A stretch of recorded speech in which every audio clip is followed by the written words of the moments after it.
నమస్తే, welcome to Suman TV. నేను మీ Suman TV Usha. Kolkata ఇన్సిడెంట్కి సంబంధించి ప్రతి అప్డేట్ని ఎప్పటికప్పుడు మనకు అందిస్తూ ఉన్నారు హైకోర్టు అడ్వకేట్ రవీంద్రనాథ్ గారు. ప్రతి ఒక్కరు మా వీడియోస్ని చూసి ఆదరించి మాతో పాటు ముందుకొస్తూ జస్టిస్ కోసం పోరాడుతున్న మీ అందరికీ thank you so much. And especially కనుక మేము చూసుకుంటే అటాప్సీ రిపోర్ట్ ఎప్పుడైతే మేము చేశామో ఒక ఆడపిల్ల 3 గంటల పాటు ఎటువంటి నరక యాతన అనుభవించి ఉంటుందో, ఇంటర్నల్గా ఎలాంటి డ్యామేజ్ అయి ఉంటుందో ఆ రిపోర్ట్ వచ్చిన తర్వాత ఒంటిపైన 14 చోట్ల మానవ మృగంలా గాయం చేసిన ఆ గాయాల గురించి కూడా ఆయన మాట్లాడడం జరిగింది. అండ్ దాంతోపాటు జస్టిస్ కావాలని ఎవరైతే అడుగుతూ ఉన్నారో ఆ జస్టిస్ వైపుగా సుప్రీంకోర్టు ట్రయల్స్ ఎప్పుడైతే చేస్తుందో దానికి సంబంధించిన ఇన్ఫర్మేషన్ కూడా హైకోర్టు అడ్వకేట్ రవీంద్రనాథ్ గారు మనకి ఎప్పటికప్పుడు అందిస్తూనే ఉన్నారు. ప్రస్తుతం మనం చూసుకుంటే ఇందులో చాలా కీలక అంశాలు బయటకు వస్తూ ఉన్నాయి.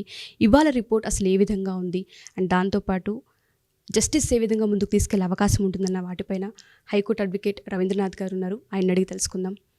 నమస్తే సార్. నమస్తే మౌష.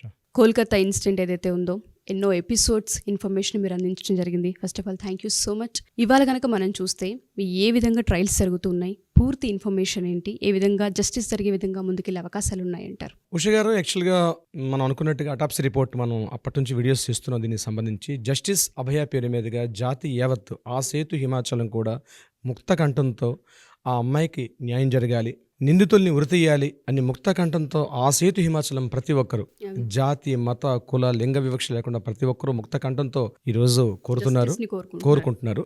ఈ జస్టిస్ కూడా డిలే కాకుండా ఎంత తొందరగా వీలైతే, ఎందుకంటే లేట్ అవుతున్న కొద్దీ సాక్ష్యాలను తారుమారు చేసే అవకాశం ఉంటుంది.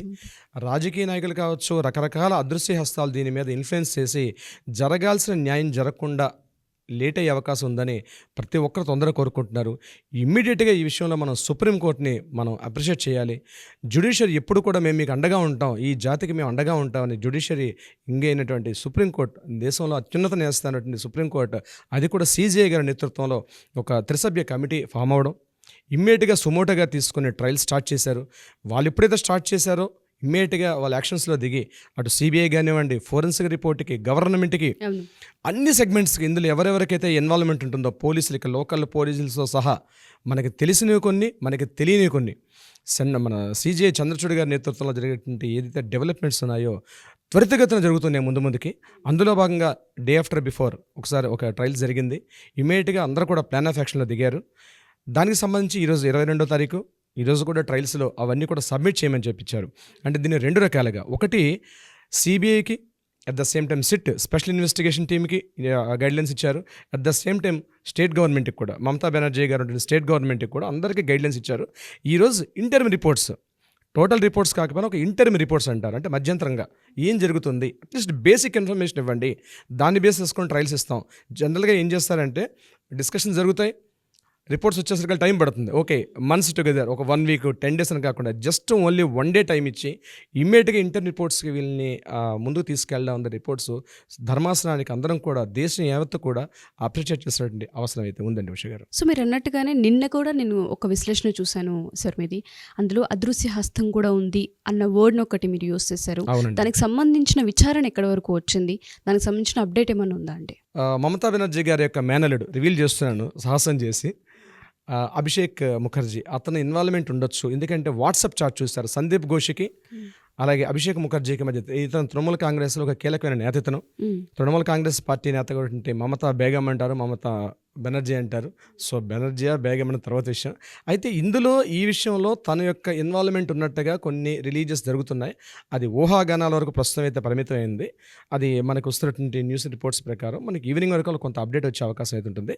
బట్ ఒక ఇన్వాల్వ్మెంట్ జరిగింది. ఎందుకు సస్పెక్ట్ చేస్తున్నామంటే, సంఘటన జరిగిన తర్వాత రాష్ట్ర ప్రభుత్వం తీసుకున్నటువంటి చర్యలు ప్రతిదీ అనుమానాస్పదంగా ఉంది. ప్రతి చోట సందీప్ ఘోష్ తీసుకున్న నిర్ణయాలు అయితేనేమి, అంటే ఇమీడియట్గా ఎఫ్ఐఆర్ని నమోదు చేయడంలో డిలే చేశారు. అట్ ద సేమ్ టైం అక్కడ సంఘటనా స్థలంలో నుండి సాక్ష్యాలను రూపంపై ప్రయత్నం చేశారు. ఉదయం 6 గంటలకు ఇన్ఫర్మేషన్ తెలిసింది. ఫస్ట్ చూసిన వ్యక్తి ఎవరు ఇప్పటికీ తెలియట్లేదండి. ఎంటైర్ సెర్చ్ చేస్తున్నాం. ఈ సంఘటన ఉదయం 3 గంటల నుంచి 6 గంటల వరకు జరిగింది. అయితే ఫస్ట్ చూసిన వ్యక్తి ఎవరు, ఆ చూసిన వ్యక్తి ఇన్ఫార్మ్ చేస్తుంటారు ప్రిన్సిపల్ గారికి. అవునవును.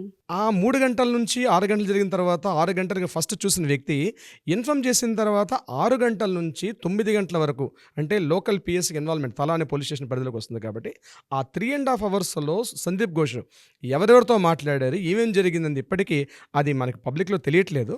మేబీ అది కూడా రివీల్ అయ్యే అవకాశం ఉంటుంది. ఇదే కీలకమైనటువంటి ఆ 3 అవర్స్లో ఏం జరిగింది, ఆ 3 గంటల్లో ఏం జరిగిందని ప్రధానంగా ఆలోచిస్తున్న విషయం అనమాట. ఆ 3 గంటల్లో ఎవరెవరికి ఫోన్స్ వెళ్ళాయి. ఇక్కడ నేను అనుకుంటున్నాను ఇది పెద్ద పెద్ద నేతలతో జరిగిన సంఘటన. బహుశా రాజకీయ పునాదులు కూడా కదిలే అవకాశం ఉంది. ఆ 3 గంటల్లో జరిగిన సంభాషణ సందీప్ ఘోష్ గారికి ఎవరు అదృశ్య వ్యక్తి అని చెప్తున్నాం కదా, అది బహుశా ఇవాళ సాయంత్రం మనం రివీల్ చేద్దాం. ఆడియన్స్ అందరూ మనతో పాటు కనెక్ట్ అయితే అది తప్పకుండా 100% సార్. మనం తొందరగా అందరికన్నా ముందే మనం ఎందుకంటే చేసే అవకాశం ఒక ఉంటుంది. ఆడపిల్ల ఫస్ట్ ఆఫ్ ఆల్ ప్రతి ఆడపిల్ల కోరుకుంటూ ఉంటుంది జస్టిస్ కావాలి అని. ఒక కాలేజ్లోనే ఇటువంటి ఇన్సిడెంట్ జరుగుతుంది అంటే ఇంకా సెక్యూరిటీ ఎక్కడ ఉంటుంది? ఫస్ట్ పేరెంట్స్ ఇంటిని నమ్మి బయటికి పంపించి ఇంట్లో ఎంత బాగా నమ్ముతామో అదే కళాశాలల్లో అండ్ స్కూల్స్లో నమ్మి పంపిస్తూ ఉంటుంటారు. అటువంటి దగ్గర ఇట్లాంటివి జరుగుతున్నాయి అంటే అతి కిరాతకమైన ఇన్సిడెంట్ అని చెప్పాలి. అసలు ఊహించలేమండి. అసలు మాటలు లేవు, పదాలు వెతుక్కోవాలి. ఈ సంఘటన సంబంధించి ఇంత మనం డెవలప్ అయిన నాగరికత సమాజం, ఆ సంఘటనలో మనం పదాలు వెతుక్కోవాలి. ఆ సంఘటన గురించి ఇంకా సంఘటన అన్న పదం కూడా సరిపోదు, వేరే కొత్తగా పదాలు రాయాల్సి వస్తుందేమో. ఎన్సైక్లోపీడియా డిక్షనరీలో కూడా కొత్తగా పదాలు రాయాల్సి వస్తుంది ఇలాంటి దుశ్చర్యలకి. మీరు అన్నట్టుగానే ఇప్పుడు వైద్య రంగాల్లో మనం చూసుకున్న, విద్యా రంగాల్లో మనం చూసుకున్న ఈ యొక్క ఇన్సిడెంట్, ఈ పరిణామం వల్ల ఏమైనా చేంజెస్ వచ్చే అవకాశం ఏమైనా ఉంటుంది అంటారా? అంటే ఆ విధంగా సుప్రీంకోర్టు ట్రయల్స్ని ఏమైనా చేస్తుందంటారా? కొత్త వాటిని ఏమైనా పాస్ చేసే అవకాశం ఉంటుంది అంటారా? యాక్ట్స్ కావచ్చు. ఎగ్జాక్ట్లీ. దీని మీద all India institute of medical science ఈరోజు ఒక ప్లీ పెట్టారు సుప్రీంకోర్టుకి. మేము వర్క్ స్టేషన్లో మేము ఎక్కడైతే వర్క్ చేస్తున్నామో మా వర్క్ ప్లేస్లో హెల్త్ వర్కర్స్కి మాకు ప్రత్యేకంగా మాకు కొన్ని రిలాక్సేషన్స్ ఇవ్వండి. మా సెక్యూరిటీ పరంగా మేము పనిచేస్తున్నటువంటి మా ప్లేసెస్లో మాకు సెక్యూరిటీ కావాలి. అయితే దీని మీద already supreme court day before yesterday ఇచ్చినప్పుడు ఒక గైడ్లైన్స్ ఇచ్చారు. ఒక టాస్క్ ఫోర్స్ని ఇమీడియట్గా ఇంపోజ్ చేయమని చెప్పారు. ఒక టాస్క్ ఫోర్స్ ఒక 10 మంది సభ్యులు ఉన్నటువంటి ఒక కమిటీని ఏర్పాటు చేసి ఆ కమిటీ సభ్యులతోటి ఒక బాడీ ఫామ్ చేసి 2 months టైం ఇచ్చారు.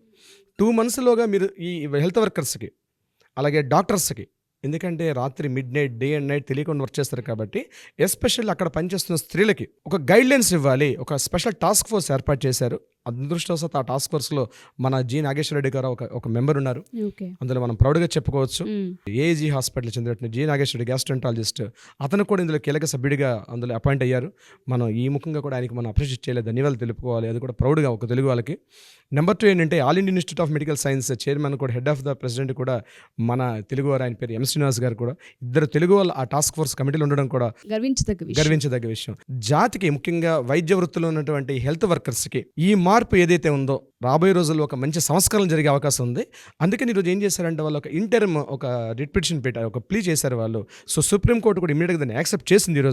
ఈరోజు ట్రయల్స్లో ప్రత్యేకంగా మీ టాపిక్ను కూడా మాట్లాడతాం అవకాశం ఉంది అంటే మధ్యంతరంగా ఈ డిస్కషన్స్ ప్లీ అంటే ఒక అప్లికేషన్ పెట్టుకున్నారు. మాది కూడా డిస్కస్ చేయండి అని చెప్పి వాళ్ళకి అపీల్ చేసుకున్నారు. ఈరోజు దాని మీద కూడా ఒక డిస్కషన్ ఉంటుంది.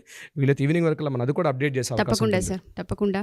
ఫస్ట్ ఆఫ్ ఆల్ మీకు థ్యాంక్ యూ సో మచ్. ఎందుకు అంటే హైకోర్టులో నాకు తెలుసు బిజీ ఉంటూ ఉంటారు, మీకు సంబంధించిన వర్క్స్ కూడా ఉంటుంటాయి. బట్ ఈ కేసుకి సంబంధించి కోల్కతా ఇన్సిడెంట్ ఒక ఆడపిల్ల తండ్రిగా ఏ విధంగా అయితే ఆలోచిస్తూ ఉంటారో ఆ ప్లేస్ని మీరు తీసుకొని అమ్మాయికి జస్టిస్ జరిగే వరకు ప్రతి అప్డేట్ని ప్రేక్షకులకి అందించి జస్టిస్ వాళ్ళ సైడ్ నుంచి కూడా రావాలి, వాళ్ళు కూడా అడగాలి ప్రభుత్వాలని, దాంతోపాటు పాలనలో ఉన్న ఏవైతే యాక్ట్స్ ఉంటాయి వాటిని మన వైపు అనుకూలంగా మార్చుకునే విధంగా నోరు తెరిచి అడిగే విధంగా ఇవాళ మీరు చేశారు. Thank you so much. And justice వచ్చే వరకు పోరాడదామి. అండ్ దాంతోపాటు ఆడియన్స్ ఎవరైతే చూస్తున్నారో ప్రతి ఒక్క #జస్టిస్ అభయ అని ప్రతి ఒక్కరు టైప్ చేయండి. And thank you so much. ఇంకా పూర్తి వివరాలు ఈవినింగ్ వరకు అసలు ఏం జరగబోతుంది అండ్ దాంతోపాటు ట్రయల్స్ ఏ విధంగా ముందుకెళ్తుందన్న వాటిపైన అప్డేట్స్ ఇద్దాం. Thank you sir. Thank you so much. Thank you so much.